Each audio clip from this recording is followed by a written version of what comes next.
He called her Seraphina with such ease, unaware of the intimacy with which she had once addressed him. "I have a wife now," Adrian said firmly, "and I've promised her a lifetime of love. She is my wife, and I have no intention of marrying anyone else." Adrian's words were resolute as he waved a servant over to escort her out. After dealing with the situation, he took my hand, meeting my puzzled gaze. "Just an old acquaintance. She won't trouble us again." As I gazed at him, unwavering and formidable as always, a tremor of doubt seized me for the first time.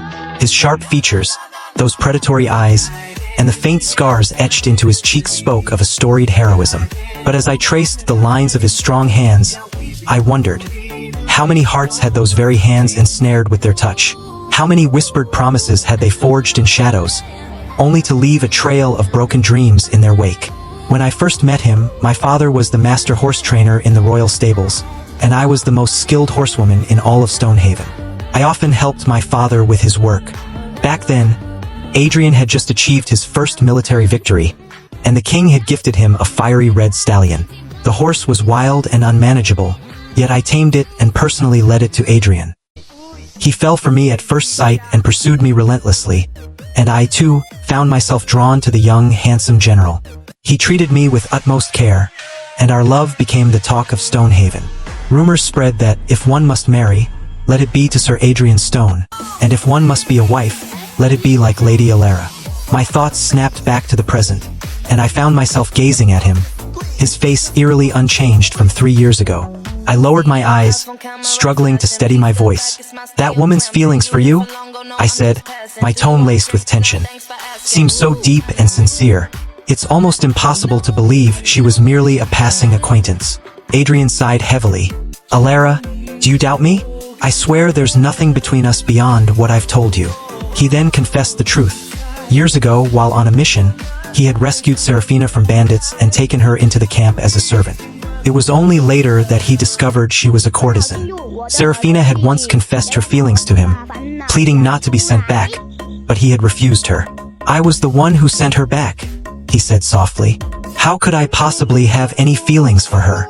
He reached out tentatively, drawing me into his embrace. "I've spoiled your mood today.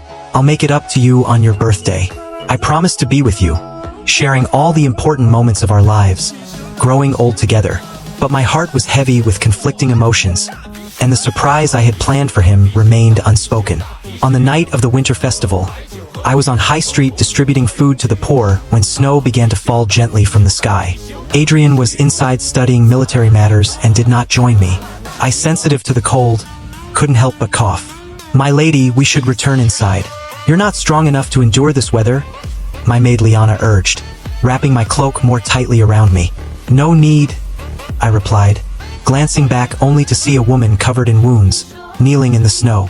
It was Seraphina Dewhurst, the same woman who had disrupted our wedding banquet. She knelt silently before our gate, and then, without warning, she drew a dagger and slashed her wrist.